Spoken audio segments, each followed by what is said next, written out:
Hello mga kabengers! Eto na naman po tayo na magluluto. Siyempre kitang-kita naman sa ating mga ingredients kung ano na ba yung mga lulutuin natin para sa araw na ito. Kaya tara, simulan na nating maggisa. And then siyempre, pag nagigisa tayo, yung iba inuuna ay sibuyas. Pero by this time, ang inuna ko naman ay ang bawang. And then, syempre, hayaan lang natin ito mag-golden brown, diba? And then, sundan na rin natin ito ng sibuyas.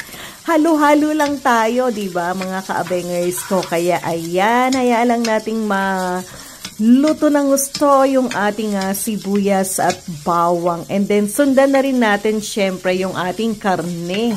Diba? So, yung karne natin na hinimay-himay natin, yung manok, diba? Pinakuluan natin, and then syempre tinimplahan na rin natin ito ng pamintang durog. And then of course, meron tayo ngayon na siling labuyo, diba? So ginupit-gupit ko lang, diba, yung ating siling labuyo. Hayaan na natin ito na magisa-gisa na rin, diba? Kasabay ng ating karne at ng bawang at sibuyas. Halo-halo lang, diba? And then of course, diba, pagka tayo nagluluto ng ating pansit, hindi mawawala syempre yung toyo. And then syempre kung medyo may nakaluwag-luwag tayo, diba? Meron din tayong oyster sauce. Pero nakita nyo naman, yung oyster sauce ay talagang sinimot na lang po natin, diba? And then of course, medyo maluwag-luwag pa rin, diba? Meron na rin tayong liquid seasoning, diba? So, pero mga ordinaryong pwede na rin syempre kahit toyo lang, diba, mga ka-abengers ko. And then, hayaan lang natin itong kumulo at ito, sinundan ko na nga nung ating pinagpakuluan ng ating karne, diba? Hayaan mo lang itong kumulo.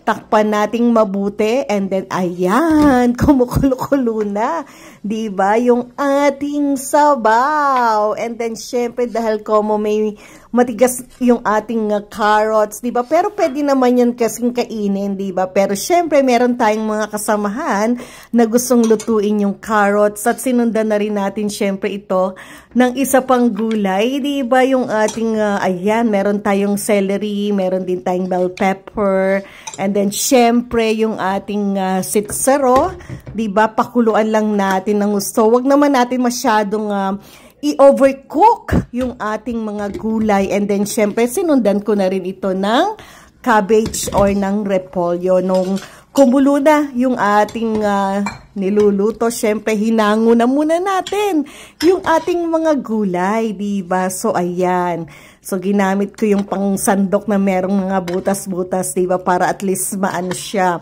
mas train, diba? And then ilagay muna natin sa isang malaking mangkok yung ating mga gulay, diba? Set aside muna natin yan. And then eto medyo okay na, diba? So eto, naglagay tayo ng slurry kasi kumbaga ang ating gagamitin dito yung rice noodle, and then syempre samahan na rin natin ito ng pansit bihon. Kaya naman po, ayan, nakita nyo, medyo palaputin natin yung sauce, diba? So yung kakaibang luto ito ng pansit kasi ang bihon, diba, hindi naman tayo naglalagay ng slurry. Kaya naman eto tayo, diba? So pakuluan lang ng husto yung ating sabaw o yung ating sauce na gagamitin, diba? So, kulo-kulo para kahit papano hindi siya madaling mapanis, diba?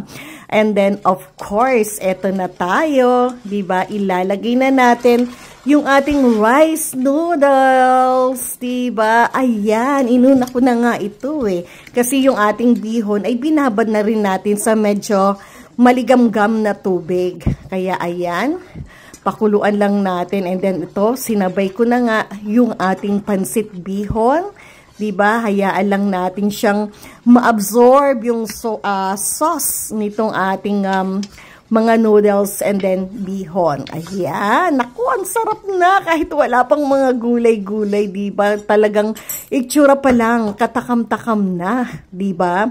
Kaya naman po, ayan, nilagay na natin yung ating mga gulay. Talagang sinobra na natin sa mga gulay di ba? Para kahit papano naman, di ba, yung ating pagkain, complete meal na yan, di ba? So, pwede na nating tanghalian yan, or kung may tinapay, di ba, pangpalaman na rin natin. Kaya naman ayan, Diyos ko po, napakasarap talaga nitong aking niluluto na yan, di ba? Tsura pa lang, abay, talagang binuhos ko na lahat kasi overload na nga sa mga vegetables, diba? Kaya ayan, talagang itsura pa lang, napakasarap nitong ating pansit na rice noodles and then pansit bihon. Tara, kain na tayo. Ano pang inaantay nyo? Abay, samahan nyo na ako.